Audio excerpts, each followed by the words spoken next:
It takes all of us to dismantle the system, and we won't always agree on everything.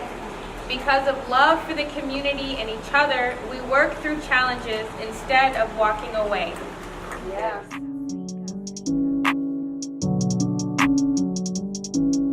So this was the 2020 Black People's Caucus, first of this kind that I've ever heard of. Movement for Black Lives, Mass Liberation, and we partnered with some local organizations, Black Lives Matter, Phoenix Metro, Black People's Organizing Collective, Phoenix Local Organizing Committee, Venus Clapback, who handled it. We partnered with those organizations to bring a bunch of Black people together to talk about what our agenda needs to be for 2020. Statutes that are imprisoning us, because they're not based on harm. They're based on how can we make this population the most bloated it can be so that we can exploit Black and brown bodies.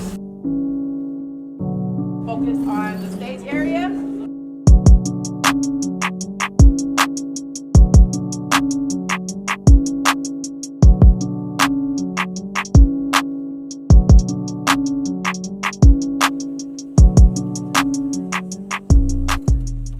The system as we know it cannot be fixed or reformed. We work to dismantle it. That's right.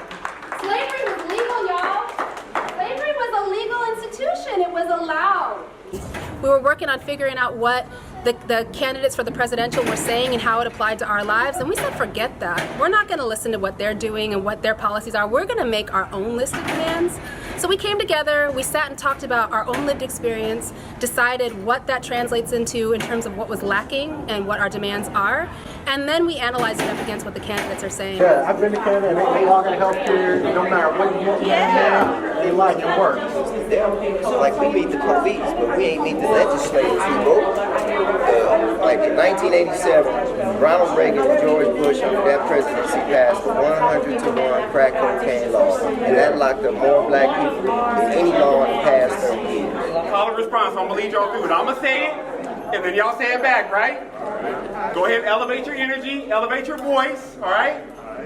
I know I can. I know I can. Be what I want to be. Be what I want to be. If I work hard at it. If I work hard at it. I'll be where I want to be. I'll be where I want to be. I know I can. I know I can. Instead of linking the name recognition, right, to the people we think we're going to vote for, we're going to actually talk about what these candidates are saying, and we might find out that we actually are going to vote for somebody else.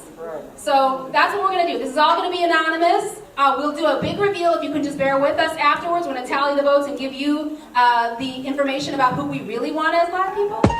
When we were out canvassing for this event, we asked folks, who do you think you're going to vote for? And Black folks by and large said, oh, I know who, and they said their name. But when we asked them what was the name connected to, what was the policy that made them want to do that, they didn't have an answer. So we decided instead that we were going to bring folks together based on policy.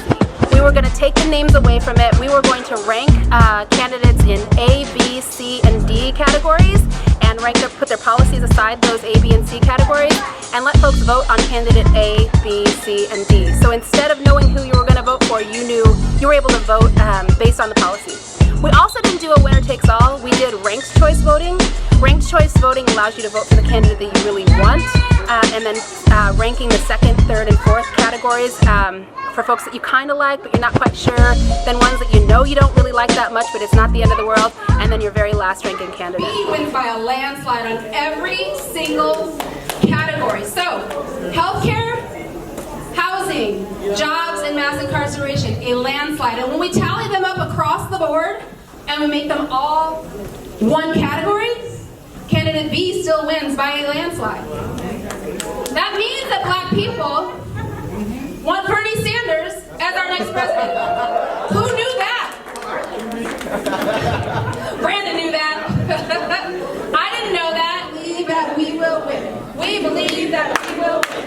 We believe that we will win. We believe that we will win. Wake up! We believe that we will win. We believe that we will win. We believe that we found, surprisingly, overwhelmingly, that there are gaps in the system in terms of what's best for Black folks. And so now, I think this is the first of many gatherings that we're going to have with Black folks in the South Phoenix and Metro Phoenix community to decide how we can pressure these candidates to care about what we want, because Black Lives Matter. That we